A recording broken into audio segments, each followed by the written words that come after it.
अस्सलाम वालेकुम। सभु उन्हनि अदीबनि दोस्तनि दानिशरनि ऐं जेके बि असां सां लाॻापियल दोस्त आहिनि सभिनी खे सलाम।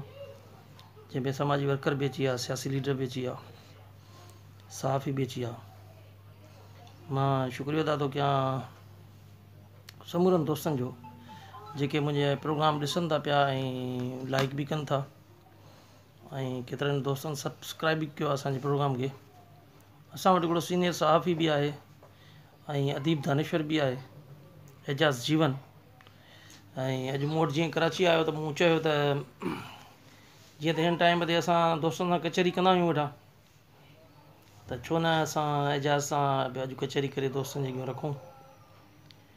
सो असुल में मौज़ू त इलाही आहिनि, पर जॾहिं असां कंहिंजी ज़िंदगीनि जे बारे में सोचींदा आहियूं त पोइ घणा मौज़ू जेको आहे सो छॾणा पवंदा आहिनि। छो त पैसा मोटी सघनि था ऐं मिल्कियतूं मोटी सघनि थियूं, ज़मीनुनि जा कब्ज़ा छॾाए सघजनि था, पर कंहिंजी ज़िंदगीअ खे ख़तमु करण खां पोइ हुनखे ॿीहर ज़िंदा नथो कयो वञे। बिल्कुलु मौजूदा हालतूं असांखे जंहिं तरफ़ वञी रहियूं आहिनि ऐं ख़ासि करे जंहिं इशू ते असां अॼु ॻाल्हाईंदासीं उहो बि हिकिड़ी ज़िंदगी ऐं मौत जो मसइलो आहे। ऐं कुझु ॾींहं अॻु में मूं एजाज़ जी उहा हिकिड़ी पंहिंजे टीवी चैनल तो जीवन जे एनएन तो मां हिन जे संदेश चैनल जेको हलाइनि था पिया जीवन जे एनएन, उन चैनल ते जॾहिं मां हिन जी रिपोर्ट पढ़ी त सचमुच मूंखे ॾाढो अफ़सोस थियो इन वाक़े ते बि।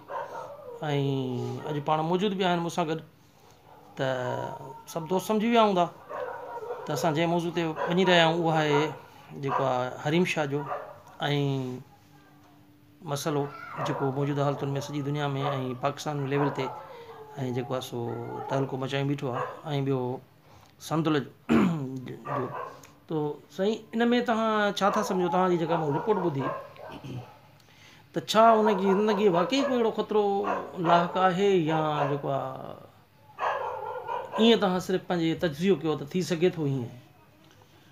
Thank U Amjad. असल में ॻाल्हि इहा आहे त जेका मूं रिपोर्ट पेश कई उहा रिपोर्ट इहे शयूं साबित करे थी, इहे ख़तरात मौजूदु आहिनि, छो त माज़ीअ में ईअं थी चुको आहे। माज़ीअ में तव्हां कंदीर बलोच ॿुधी हूंदी, जिन मुल्की जेके मशहूरु शख़्सियतूं आहिनि उन्हनि सां वीडियोज़ अपलोड कया, पिक्चर अपलोड कयूं ऐं उन्हनि ईअं ई उन्हनि खे निर्वार कयो। उन्हनि सियासतदाननि खे, उन्हनि मुफ़्तियुनि खे, मुफ़्ती सां बि उन्हनि जूं पिक्चर्स वग़ैरह हुयूं ऐं उन खां पोइ रिज़ल्ट उहो निकितो जो उहा क़तलु थी वई। ऐं अॼु हरीम शाह खे ॾिसो त तव्हां हिन वक़्तु हरीम शाह मुल्की सतह ते जेके बि वज़ीर आज़म खां वठी मशहूरु शख़्सियतूं आहिनि, उहे वज़ीर आहिनि, एडवाइज़र आहिनि, सियासतदान आहिनि, कारोबारी माण्हू आहिनि, न सिर्फ़ु उन्हनि सां उन जा वीडियोज़ अपलोड थिया आहिनि बल्कि उहा उन्हनि खे ब्लैकमेल करण जे लाइ कुझु वीडियोज़ शेख रशीद जूं लीक कयूं आहिनि ऐं फवाद चौधरीअ खे उन धमकी ॾिनी आहे ऐं पार्लियामेंट जे उन जॻह ते पहुची चुकी आहे जिते वज़ीर आज़म वेहंदो आहे ऐं उन खां पोइ वॾी दीदा दिलेरीअ सां उहा डील करे रही आहे, पंहिंजा मामलात माण्हुनि खे ॿुधाए रही आहे। ऐं इन जे रिएक्शन में उन जे वाले साहब मीडिया जे अॻियां न सिर्फ़ु उन पूरी क़ौम खां माफ़ी वरिती आहे, ज़रार हुसैन शाह, बल्कि हुनखे पंहिंजी धीअ मञण खां बि इनकार करे छॾियो आहे ऐं उन रिश्तेदारनि खां हर हिक खां छाजे करे माफ़ी वरिती आहे त उहो महसूसु करे रहियो आहे त जंहिं ट्रैक ते हरीम शाह हली रही आहे त यकीनन उहो ट्रैक कंहिं ख़तरे खां ख़ाली न आहे ऐं पॉसिबल आहे त इहा क़तलु कई वञे। अच्छा, उन सां गॾु जेका असांजी संदुल आहे, छा उनखे बि कोई ख़तरो अहिड़े क़िस्म जो लाइक़ु आहे या सिर्फ़ु हरीम शाह जो नालो एतिरो छो थो कयो वञे? शायदि हरीम शाह मेन आहे, मास्टर माइंड उहा आहे ऐं उहा ई सभु कुझु करे थी। संदुल खे उन पंहिंजो ईअं सम्झो खणी हिकु असिस्टेंट करे रखियो आहे ताकी माण्हुनि सां मिलण में, ब्लैकमेल करण में, घुमण फिरण में आसानी थिए। ऐं तव्हां ॾिसो त पाकिस्तान खां हटी करे ॿियनि मुल्कनि जा दौरा उन्हनि शुरू करे ॾिना आहिनि ऐं इंडियन एक्टर ताईं, अरबनि ताईं, सऊदीअ में दुबई जा जेके अरब आहिनि उन्हनि सां बि तव्हां ॾिसो त उहे माना गॾु बीठियूं आहिनि।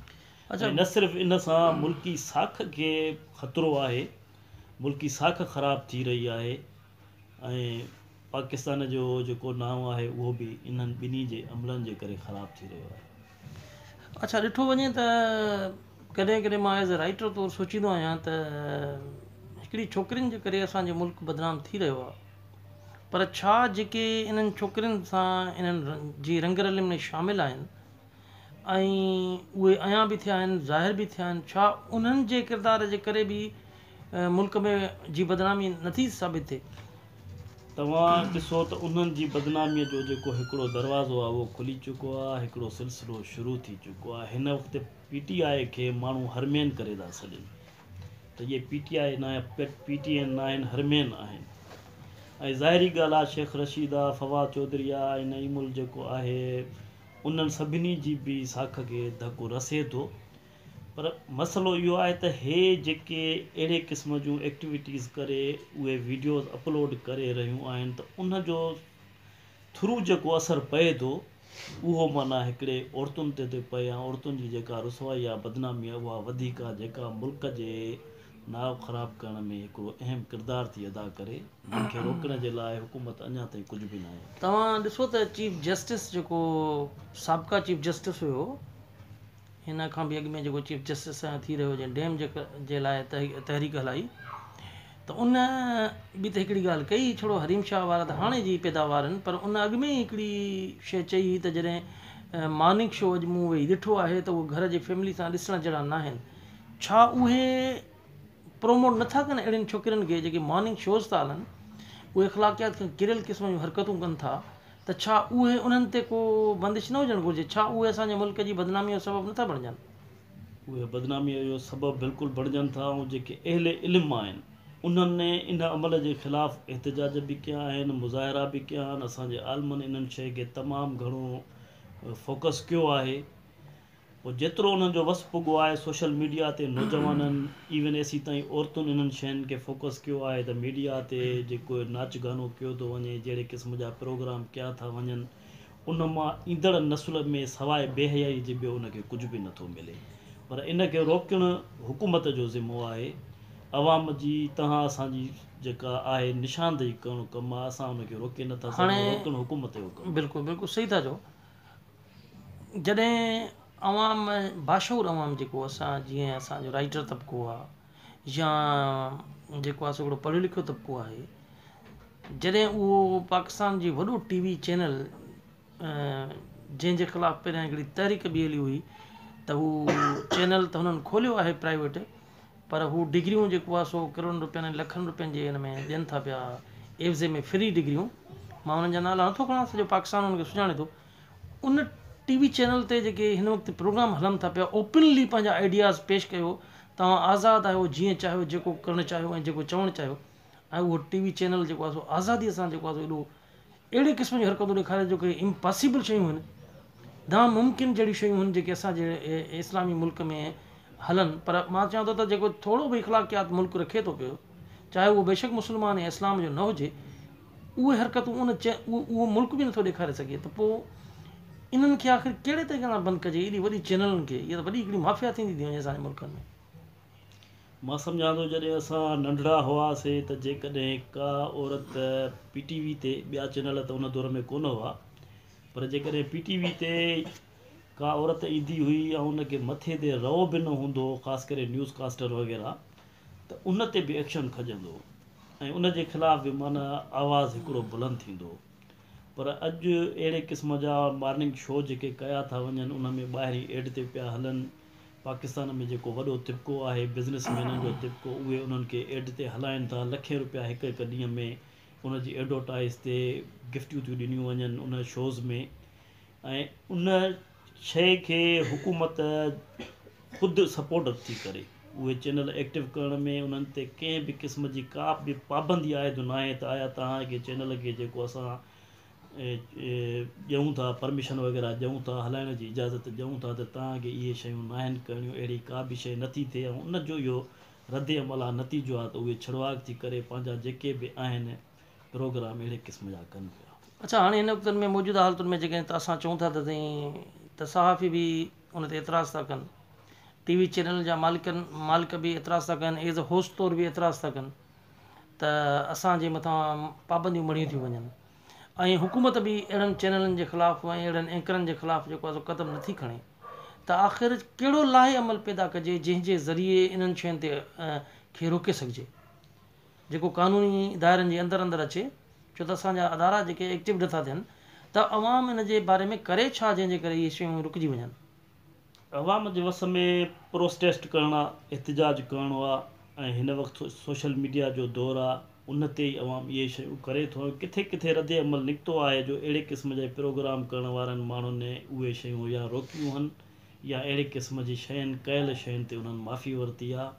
जॾहिं हुकूमत कुझु न कंदी ऐं वसा आहर इदारा कुझु न कंदा त पोइ तव्हां असांजे एहतिजाज सां इहे शयूं रुकिजी सघनि थियूं। वॾी महिरबानी जा साईं, जेको आहे ॻाल्हियूं तमामु घणियूं आहिनि जेके ख़तमु न आहिनि थियणियूं, पर इन्हनि वाक़ई शयुनि खे रोकण जे लाइ पुरअमन क़िस्म जा एहतिजाज ऐं प्ले कार्ड जा एहतिजाज ऐं हीअ जेको सोशल मीडिया जे ज़रिए अॼु असां कचहरी कई आहे, इहो बि हिकिड़ो एहतिजाज जो ज़रियो एजाज़ जीवन चए थो त थी सघे थो, कोई शक न आहे त इहो बि हिकिड़ो एहतिजाज ज़रियो आहे। ऐं असांजा जेके मौलवी हज़रात आहिनि उहे इन दीनी माण्हू आहिनि, इन में तमामु घणो वॾो कमु कयो आहे। केतिरनि ई बेराहरवी माण्हुनि खे जेको आहे सो इस्लाम ऐं दीन ते आंदो आहे ऐं इख़लाक़ियात जे दायरे में अची करे हुननि अहिड़ियूं हरकतूं करणु छॾे वियूं आहिनि। मूंखे उमेदु आहे त जेको आहे सो को न को वरी मौलाना इन्हनि खे कंहिं न कंहिं क़िस्म जी ज़रूरु नसीहत ॾींदो, जेसीं ताईं जेको आहे सो असां इंतज़ारु बि कयूं था ऐं असां हीअ एहतिजाज जे ज़रिए अॼु पंहिंजी हीअ मूवी बि रखूं था त बहितरीनु तरीक़ो इहो ई आहे असांजो त एहतिजाज कयूं। ऐं इहो असांजो एहतिजाज आहे त इन्हनि क़िस्म जी जेकी हरकतूं थी रहियूं आहिनि चैनलनि ते, जेके अख़लाक़ियात किरियल आहिनि, ऐं छड़ो तहरीम छो हरीम छाजे लाइ, इन जे लाइ जो उहा छोकिरी आहे, पर जेके माण्हू हरीम जे इशारनि ते नचनि था असुल ॾोहारी त उहे आहिनि। गुतो खुलियो पियो आहे ऐं गुतो खोलण वारे खे ॿधो थो वञे, पर गुते तां जेको असांजो पुलिस ऑफिसर भतो वठे थो पियो महीने जो उहो कोन थो ॿधो वञे कॾहिं बि। इन जे लाइ असुल गुते खोलण वारनि खे ई ॿधो वञे जंहिंजे ज़ोर ते उहे खुलनि था पिया। ना ॻोल्हियो थो वञे, नोड़ी पई जेको आहे हुनजो निशान पियो थो लताड़िजे। इन जे लाइ जेको आहे असुल जेके नांग आहिनि, जेके इन्हनि खे सपोर्ट कनि था, जेके इन्हनि खे अॻिते आणनि था, जेके वज़ीर आज़म जी सीट ते अची विहारनि था, असुल ॾोहारी उहे आहिनि। असुल ॾोहारी उहो न आहे जंहिंखे रस्तो ॾेखारे थो वञे, जंहिंखे आज़ादी ॾिनी थी वञे ॾोह करण जी। इन जे लाइ सभिनी महिरबानी दोस्तनि खे गुज़ारिश आहे त हिननि एहतिजाज खे अॻिते वधायो, हिन असांजे जेको आहे सो इंटरव्यू खे सब्सक्राइब कयो ऐं थोरो अॻिते ॿुधायो, जेतिरो थी सघे थो अवां ताईं पहुचायो ऐं हिन लिंक खे मोकिलियो त मन जेको आहे असांजे इन शयुनि जे रस्ते जेको आहे सो के आवाज़ु माण्हुनि ताईं अवाम ताईं पहुची सघे। वॾी महिरबानी। अमजद दुरानी खे SPD TV चैनल खे इजाज़त ॾींदा। अस्सलामु अलैकुम।